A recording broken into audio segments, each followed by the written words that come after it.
UFC 327 here in Miami, guys. It's a really fun card. And in this video, I'm going to break down every single fight.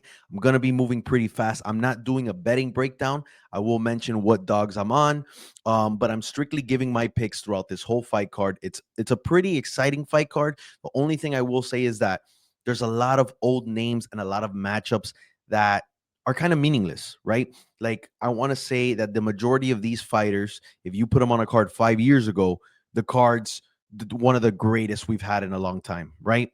But it's not. There's a lot of guys who are just declining, a lot of guys who are a fight away from retirement. We literally have a retirement fight, and I would not doubt that three guys in this card retire. But either way, we have a heck of a main event. Unfortunately, we lost a huge co-main event, one that was very meaningful. But either way, it's going to be a fun card. I'm super excited about it. If you're new here, I'm the MMA Casual. And be sure to like and subscribe, guys, and leave comments. It's always good for the engagement and the algorithm. So without further ado, let's get started. Like I said, I'll do a betting breakdown video, most likely on Friday, maybe something live. But if you want my exclusive bets, you could go on Instagram, follow at MMA Casual _. And then, of course, I'm going to leave my winnable link here. And when I put out bets, you'll get text directly to your phone if you set that up that way. All right, starting off, Charles Radtke versus Francisco Prado. And I just want to start this video off by also saying I am on a lot of dogs this week. Okay. And the first one comes right now. So Charles Radtke coming in as a minus 200 favorite. Francisco Prado, someone who's had a lot of issues in the UFC. I believe he's 1-4. And you're probably wondering why he's still in the UFC. The reality is all of his fights have been fairly close. I think he won his last fight, very close decision.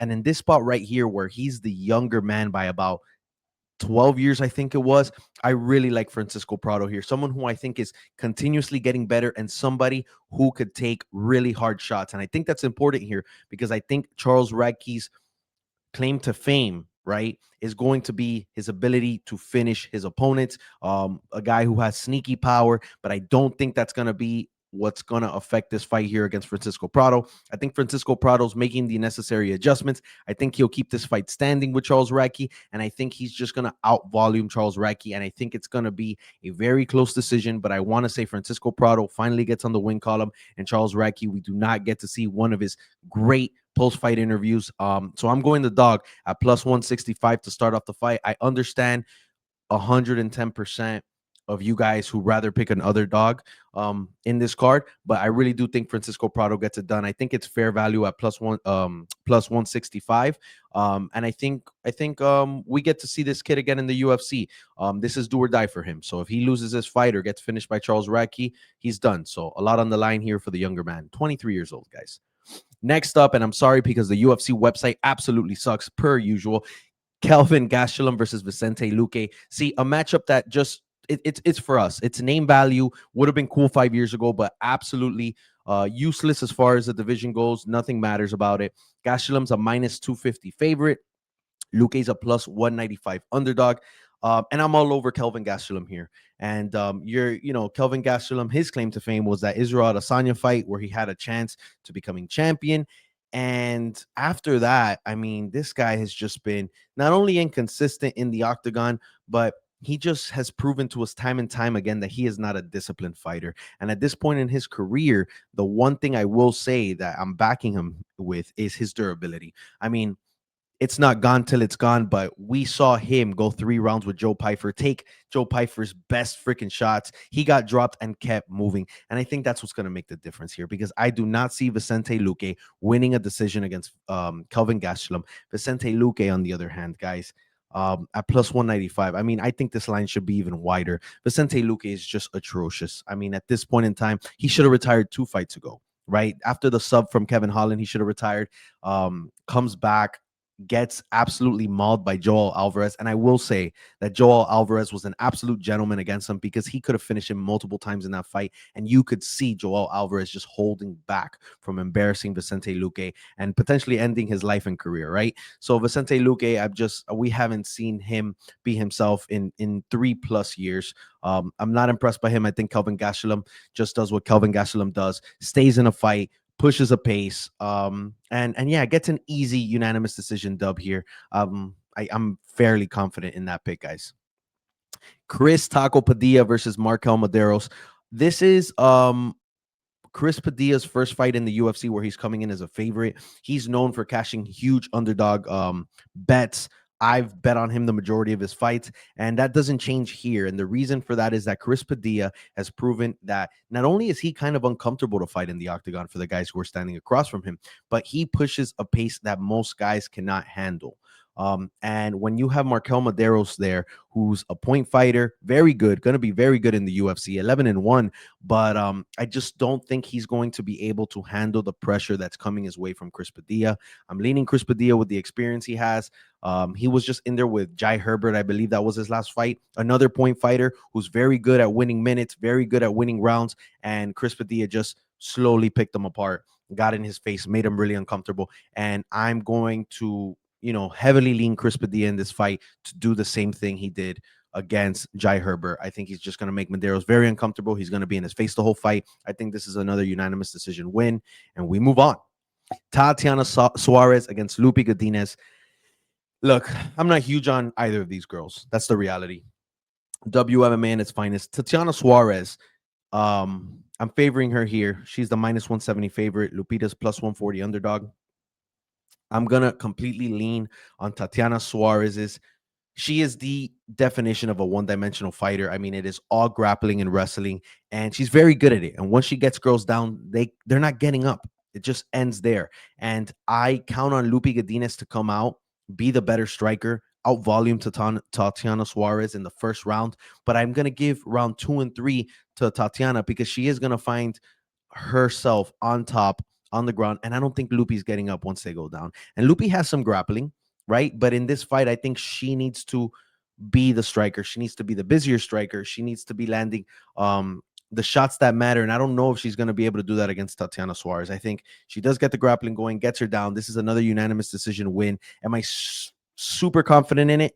No, I'm not, because Lupi Godinez has proven that she has, glimpses of top 5, even potential, championship contender fights. But there's oftentimes we just see very low IQ from Lupi Godinez. We've seen her almost, literally poop in the octagon. We've seen her gas out. So I'm going to give Tatiana Suarez the edge here. And hopefully, because Patchy Mix got cut, she feels the pressure. She can get cut from the UFC as well. So I'm going Tatiana Suarez by unanimous decision here. Maybe a close split, but I like her to get most of the control on the ground. Mateus Gamrot, Esteban Ribovics. Gamrot coming in as a minus 190 favorite. And guys, all these odds I'm mentioning are live odds on the Hard Rock app right now. That's what I use. So minus 190 for Gamrot, Ribovics plus 155. And guys, I'm actually siding with the second Argentinian of the card, the second Argentinian underdog on the card, and I'm going Esteban Ribovics, right? Gamrot's very good, and I'm not taking away from his loss against Charles Oliveira. I mean, come on, look what Charles just did to Max Holloway.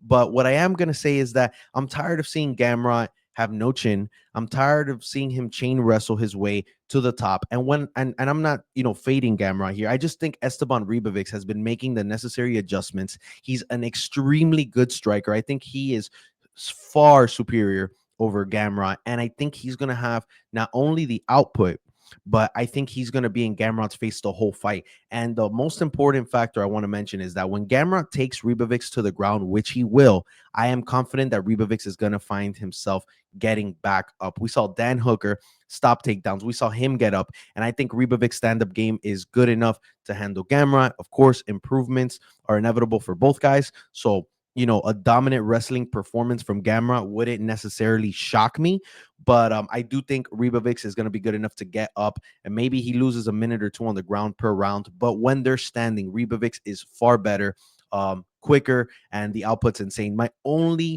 only thing I would hope is that Ribovics, we finally get to see some sneaky power from him, because the problem is his output is so high, but he really has no power behind his shots. You're not going to see him finish most fighters. But when you have a chin like Gamrot, I'm hoping that all that volume could affect him, and hopefully we see a Ribovics knockout. But I feel pretty good about Ribovics at plus 155, and I think you should too. Like I say, picks are not always bets, but I think that's a very good dog for this card, guys. Next up, Kevin Holland coming in at the plus 110 mark. Randy Brown is a minus 135 favorite. I understand that you have to be a fool to not only bet Kevin Holland, but consistently bet him, and more so recently. But I'm going dog here, right? This is a virtually identical matchup on the feet, right? These are two crafty strikers who are used to being very big for the division. They're both 6'3", very long fighters, and that's what we're gonna see from both of them. But what's really gonna be the deciding factor here is if this fight ends up on the ground by any means, Kevin Holland will absolutely submit Randy Brown. Now, am I screaming to go bet Kevin Holland? Am I telling you go bet Holland? It's a great bet. Absolutely not, because he is proven to be super unreliable. Just like I mentioned about Kelvin Gastelum, Vicente Luque, all these older guys. Kevin Holland is the epitome of that, and he's a very win lose type of guy. And we're getting him with two back to back losses, so I like him to find himself on the mat with Randy Brown and finding a submission. And I'm gonna say it here. I just saw that prop. It's at plus 600. So if you bet Kevin Holland, I like him by finish, or I like him by sub if you want to get specific for plus 600. I think that's a layup because Randy Brown has been submitted before. And if there's somebody with very crafty Brazilian jiu-jitsu who could keep up with anybody on the ground, it's Kevin Holland. So guys, that is a huge window I'm seeing. And right now he's still an underdog. I wouldn't doubt that this flips, but again, since it's Kevin Holland, maybe it doesn't. But keep an eye out on that prop bet. All right, next up, Patricio Pitbull coming in at plus 260. Aaron Pico right now at minus 350. And I am all over Aaron Pico for this fight. However, I do think this line is getting a little out of control. And anything over 350 is a little insane. I think he's parlay safe this week. We definitely saw him as very vulnerable in his last fight, right? After Lerone Murphy just put his lights out. And it wasn't like a TKO or like a subtle knockout. No, it was a disgusting spinning elbow knockout that left Pico on the ground for a very long time. And it's just when you see guys come back from that, you start to get concerned. More so, I'm concerned that Aaron Pico, he's been knocked out several times in his career. It's not a one time, not a he got caught, the UFC lights got him, but he's been caught multiple times. So that's concerning to me. However, it's not very concerning against an aging Pitbull who, in my opinion, has been declining. Yes, he looked good, or he looked okay against Dan Ige and did enough to get a victory, but he's not doing anything outside of the norm. I'm just not, leaning on his power whatsoever. I don't think he's gonna out grapple Aaron Pico. So I like Aaron Pico to come in here as a bounce back spot, to outpace Pitbull, to have the grappling if he needs it, to land the better shots, to even potentially finish Pitbull. I really do think that's a possibility here, but either way, I'm on Aaron Pico here. Pitbull's just at the very, very tail end of his career here. Next up, Cub Swanson against Nate Landwehr. Nate the Train, baby. Swanson plus 100 versus Nate at minus 125. I like Swanson here, man. Guys, this is an official retirement fight. We've seen some great retirements recently. Michael Chiesa the other day. We always speak about the Robbie Lawler retirement, but the UFC seems to be setting people up for the retirement fights. Now, I don't think Nate the Train's an easy retirement fight, right? This guy's going to be explosive. He's going to push a pace. He's going to be annoying. He is not going to get away from you until you put him out. My problem with Nate the Train is that recently we've seen him run out of gas, no pun intended. So I think that Cub Swanson, with that sneaky old man power he still kind of has, he could absolutely catch Nate in one of these exchanges when he's trying to close the distance and really fight in the pocket. I like Cub Swanson more because he's the more technical fighter, the more experienced fighter, and in my opinion, the better fighter in general. Cub Swanson's been around for like 80 years in the UFC. He's proven himself. Of course, he's aging. Obviously, this is the end, right? He's officially retiring. But you know what? I don't hate Cub Swanson winning this fight, and I don't hate him winning by knockout, right? I think that's, you got to kind of be a degenerate to lay a bet on this retirement fight. But I do like Cub Swanson here, and I think he might catch Nate the Train's chin. Again, you got to watch out for the low kicks from Nate. And again, that pressure might just be too much for Cub at this age, but I'm going Cub Swanson. Feel pretty good about it too. Dominic Reyes, Johnny Walker. Whatever, if you bet anything on this fight, you bet the under, and you bet that this ends by knockout, because that's what's going to happen here. I think this is an absolute toss-up. You could toss a quarter right now, put tails on one, heads on the other, and whatever lands, bet on it if you're going to be that much of a degenerate. But nothing here feels safe because both of these guys are chinless. And I think this is a perfect fight that means nothing for the division, just to ensure that we get some action on this card. I mean, we could have all decisions up to this point, and you just know this fight is ending quickly. You cannot get up to use the bathroom. You cannot go get a drink because one of these guys are going to be knocked out in the first round. They're both there to fight, even though they've been chinned multiple times, each of them brutally. They will still move forward, push a pace, throw some nasty combinations. Now, Dominic Reyes, he had kind of like a career resurgence there. He had an opportunity against Carlos Oberg, who's, the main event fighter here, and he got put out. Johnny Walker, on the other hand, coming off a win, a very good win in China. But at this point in time, I'm just going to say Dominic Reyes is the better fighter. I trust him to be a little smarter than Johnny Walker. And I just hope the combination lands, right? Because whoever touches the chin first is who's winning the fight. And I'm just, again, leaning on the technical ability from Dominic Reyes. He's the superior fighter in my eyes. He's the minus 130 favorite, Walker plus 105. But again, what I think is safe is betting that this fight ends by knockout. You could parlay that. I think that's so safe. Next up, Curtis Blades, another guy who's a foot out the door against Josh Hokett. This guy's coming in and doing all the right things. He's starching fighters.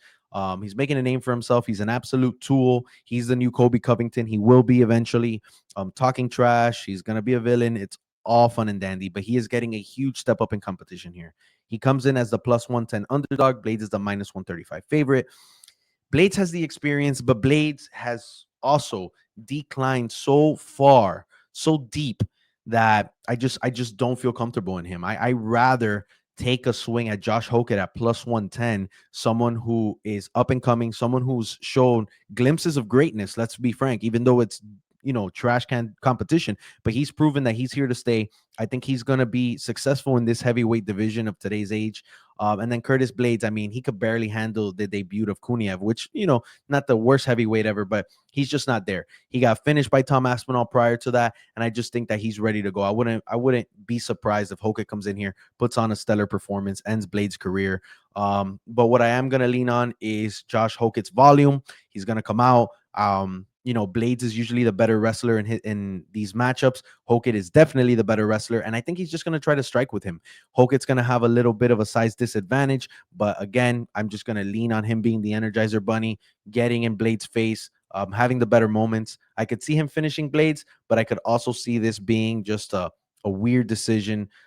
We haven't seen Hokett far into fights yet, so maybe, we see Blades getting something done late or being successful late. But I'm going Josh Hokett here, guys. I'm taking the underdog. I'm big on the up and comers. That's always, something you got to look out for. Next up, Azamat Mirzakhanov against Paulo Costa. Guys, I'm all over Azamat here. I mean, he's the minus 200 favorite, and I think that's going to just continue to grow. Costa's a plus 165. Guys, Paulo Costa looked the very best he has in a long time against Roman Kopylov, which was his last fight. Roman Kopylov is somebody who lets his opponent dictate the fight. Costa has great kicks, good pressure. He's huge. He is moving up to light heavyweight. However, he's going to be the far bigger guy here. But what else does Azamat need to do to get respect? I mean, he's undefeated and he just knocks everybody out. And until proven otherwise, I'm not going to bet against him. I think Azamat's safe. I think he's knockout safe here. I think Paulo Costa, not somebody who we're used to seeing get finished. I think he's going to get finished here. And more so, forget about fighting ability. And I hate saying that because it should all be about technical fighting ability and what these guys have done in their career.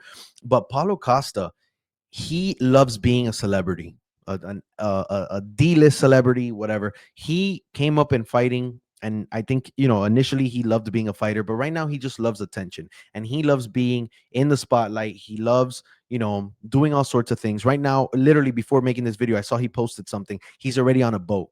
It's fight week. I know you're in Miami, but what are you doing on a boat? What are you doing? Last weekend, he was at a celebrity poker tour with like Aljamain Sterling and Mackenzie Dern. What are you doing? You have a fight in a week, and you're out here worried about playing poker and doing all these things. Once I see these fighters fall into these traps, which Paulo Costa, we've seen it before. Literally, what one of the excuses of his was when he lost to Israel Adesanya was that his focus was in other places. He was partying, he was doing this, he was doing that, the other. And if you're gonna come in like that against a guy as dangerous as Azamat, I like him getting his ass knocked out badly. So Azamat, round 1 or 2 knockout.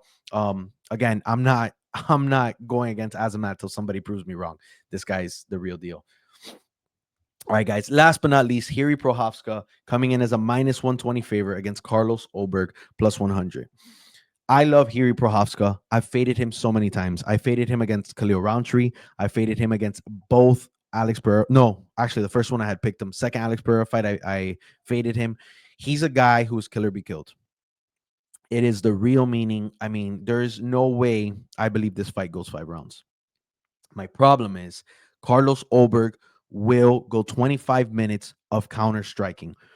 I picked against Oberg when he fought John Blachowicz, and I felt good about that fight going into decision for John because Carlos Oberg did nothing. But as much of a crappy quality that is, I think it's beneficial here because Hiri Prochazka is gonna be first in everything he does. But what does that mean? That means he's playing Carlos's game. Carlos wants to bring you into a fight.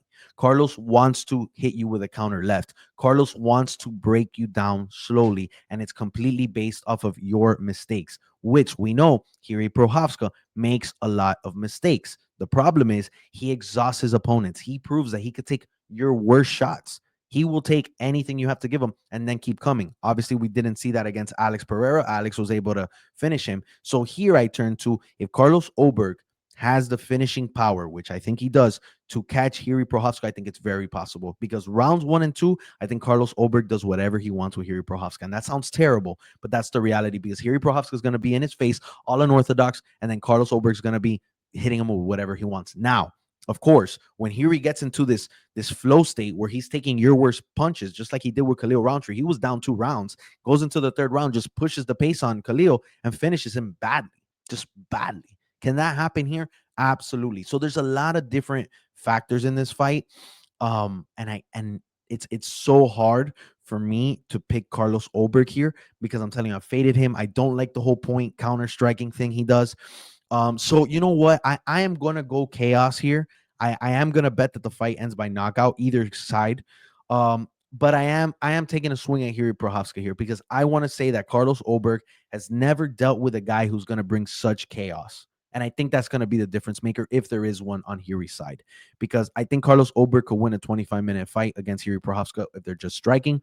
I think he could counter him whenever he wants. I think he will outstrike him 2-1 probably. That's how high I really think about Carlos Oberg's kickboxing. But what happens when he's fighting somebody like Hiri? He's seeing things he's never seen before. He's seeing movement he's not familiar with. And at the end of the day, if Hiri Prochazka stands in front of him, pushes Carlos back against the cage and he starts taking Carlos's shots and now Hiri's in the pocket with him, I'm going to favor Hiri all day, every day, whether it's elbows, knees, hooks, or him just being nitty gritty and crafty in there. So I'm going Hiri Prochazka by knockout here, guys.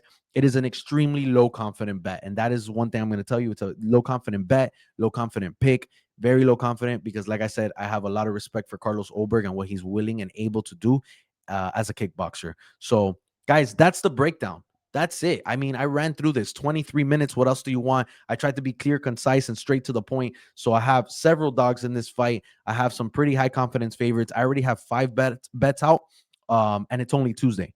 So I am probably putting over 10 units on this card. Very exciting stuff. It's gonna be here in Miami, so I'm stoked. I want to hear what you guys have to say. Let me know how you feel about this video, and see you later, guys. Love you all. Appreciate the support.